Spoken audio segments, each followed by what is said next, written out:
Key management system hotels, service, apartment, resorts എന്നുള്ള സ്ഥലങ്ങളിലെല്ലാം key manage ചെയ്യുക എന്നുള്ളത് നല്ല ബുദ്ധിമുട്ടുള്ള കാര്യമാണ്.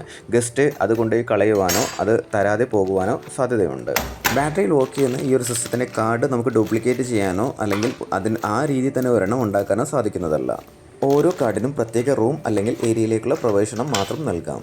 കാർഡുകൾ സെക്കൻഡ്സുകളിൽ പ്രോഗ്രാം ചെയ്യാം അല്ലെങ്കിൽ റദ്ദാക്കാം. ഗസ്റ്റ് ചെക്കൗട്ട് ചെയ്താൽ കാർഡ് സ്വയം പ്രവർത്തനരഹിതമാകും. കാർഡ് മാനേജ് ചെയ്യാനായിട്ട് ഇതിനൊപ്പം ഒരു സോഫ്റ്റ്വെയർ ബണ്ടിലും വരുന്നുണ്ട്. ഈ സെയിം കാർഡ് തന്നെ lift, access, parking, power switch എന്നിവയ്ക്കും ഉപയോഗിക്കാൻ പറ്റുന്നതാണ്. തുടക്കത്തിൽ ഇത് എക്സ്പെൻസീവാണ് എന്ന് തോന്നുവാണെങ്കിലും ദീർഘകാലത്തേക്ക് ഇത് ലാഭകരമാണ്. കീ ഡ്യൂപ്ലിക്കേഷൻ, സിസ്റ്റം മെയിൻ്റനൻസ് ഇതെല്ലാം കുറച്ചും കൂടി എളുപ്പമാണ്. ഓരോ എൻട്രൻസും സിസ്റ്റം രേഖപ്പെടുത്തുന്നതുകൊണ്ട് സിസ്റ്റത്തിൻ്റെ ട്രാൻസാക്ഷൻസ് ആര് എപ്പോൾ തുറന്നു എന്നുള്ള കാര്യങ്ങൾ പെർഫെക്റ്റ് ആയിട്ട് നമുക്ക് മോണിറ്റർ ചെയ്യാൻ സാധിക്കും. കൂടുതൽ വിവരങ്ങൾക്കായി താഴെ കാണുന്ന നമ്പറിൽ കോൺടാക്റ്റ് ചെയ്യുക. Thanks for watching.